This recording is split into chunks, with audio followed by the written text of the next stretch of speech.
Pernah nggak sih kamu kepikiran bagaimana mungkin satu orang bisa memimpin sebuah negara selama lebih dari 3 dekade, bertahan dari sanksi ekonomi berat, tekanan militer global, konflik regional, sampai gelombang protes dalam negeri, dan tetap mempertahankan sistem politiknya? Itulah cerita tentang Ali Khamenei, pemimpin tertinggi Iran sejak 1989. Buat sebagian orang, dia adalah simbol perlawanan terhadap Barat. Buat yang lain, dia adalah figur kontroversial yang membatasi kebebasan politik. Tapi hari ini, kita tidak sedang membahas pro kontra politiknya. Kita akan membahas satu hal yang lebih positif. Apa saja jasa atau kontribusinya bagi Iran dan dunia Islam? Oke, sebelum kita masuk lebih dalam, di Iran, struktur politiknya unik. Ada presiden, ada parlemen, tapi di atas itu semua, ada satu posisi paling kuat, Supreme Leader. Posisi ini pertama kali dipegang oleh Ruhollah Khomeini setelah revolusi Islam meletus di tahun 1979. Setelah beliau wafat tahun 1989, tongkat kepemimpinan jatuh ke tangan Ali Khamenei. Kenapa topik ini penting kita bahas? Karena Iran adalah salah satu negara paling berpengaruh di Timur Tengah. Keputusan pemimpinnya berdampak ke konflik regional, geopolitik global, sampai dinamika identitas Islam modern. Jadi, memahami kontribusi Khamenei berarti memahami salah satu poros penting politik dunia saat ini. Ketika Khamenei mulai menjabat tahun 1989, Iran baru saja keluar dari perang 8 tahun dengan Irak.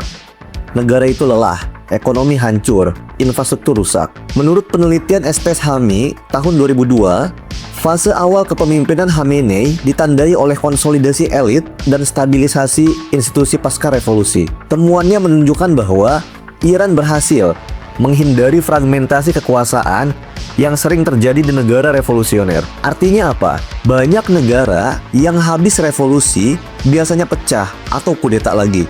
Iran tidak. Secara politik, ini bisa disebut sebagai institusionalisasi revolusi, membuat sistem yang tadinya penuh gejolak jadi relatif stabil. Analogi gampangnya seperti startup yang baru berdiri lalu chaos, tapi kemudian berhasil bikin SOP, struktur, dan manajemen yang rapi supaya tidak bubar. Selain itu, Khamenei dikenal dengan konsep resistensi terhadap dominasi Barat. Menurut catatan Philip, Iran di bawah Khamenei mengembangkan strategi asymmetric power projection, yakni membangun pengaruh lewat jaringan non-negara di Lebanon, Irak, dan Suriah. Ini bukan cuma ideologis, tapi strategi rasional untuk mengimbangi ketimpangan kekuatan militer dengan Amerika Serikat. Dalam kajian keamanan internasional, ini disebut balancing through proxies. Bagi pendukungnya, ini adalah jasa besar. Iran berhasil bertahan tanpa invasi langsung seperti yang terjadi pada Irak di tahun 2003. Secara geopolitik, Iran tetap menjadi aktor regional utama. Sekarang kita masuk ke ekonomi.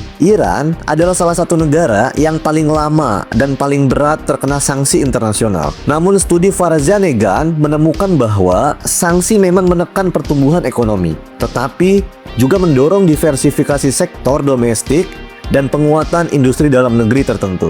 Artinya, tekanan eksternal memaksa Iran membangun kapasitas internal. Konsep ini dalam ekonomi politik disebut resilient under sanction. Mirip seperti orang yang sering diremehkan, lalu justru jadi lebih kreatif karena nggak bisa bergantung pada orang lain. Apakah ekonomi Iran baik-baik saja? Tidak sesederhana itu. Tapi dari perspektif ketahanan negara, sistemnya tidak runtuh. Sekarang kita lanjut ke aspek ideologi. Menurut riset Rahimi, Iran pasca revolusi aktif membangun narasi kepemimpinan Islam yang menekankan keadilan sosial, anti-imperialisme, dan solidaritas umat. Khamenei melanjutkan warisan ini dengan memperkuat konsep wilayatul faqih, yakni kepemimpinan ulama dalam politik. Dalam kajian sosiologi agama, ini menarik karena menunjukkan model alternatif hubungan agama dan negara. Kalau di Barat ada sekularisme, di Iran ada model teokrasi konstitusional. Bagi sebagian komunitas Syiah global, ini dianggap sebagai simbol kebangkitan politik Islam. Tapi kita juga harus objektif. Studi Bloomberg menunjukkan bahwa Iran mengembangkan sistem elektoral authoritarianism. Ada pemilu, tapi dengan penyaringan kandidat yang ketat. Artinya, stabilitas itu juga dijaga lewat kontrol politik. Dalam teori politik komparatif, ini disebut sebagai hybrid regime. Jadi, kalau kita rangkum, Ali Khamenei berkontribusi dalam menstabilkan Iran pasca revolusi dan pasca perang, mempertahankan kedaulatan di tengah tekanan global, membangun strategi geopolitik regional, memperkuat model politik Islam berbasis ulama, dan mengembangkan ketahanan ekonomi di bawah sanksi. Tapi, semua itu juga disertai sistem kontrol politik yang ketat. Dari sudut pandang ilmu sosial, ini bukan soal suka atau tidak suka. Ini soal memahami bagaimana kekuasaan bekerja, bagaimana negara bertahan, dan bagaimana ideologi membentuk arah sejarah. Pelajaran terbesarnya, kepemimpinan bukan cuma tentang popularitas, tapi tentang bagaimana seseorang membangun struktur yang bertahan lama, baik atau buruknya, itu urusan perspektif saja. Dan sebagai generasi muda, tugas kita bukan sekedar menghakimi, tapi memahami secara kritis. See you later.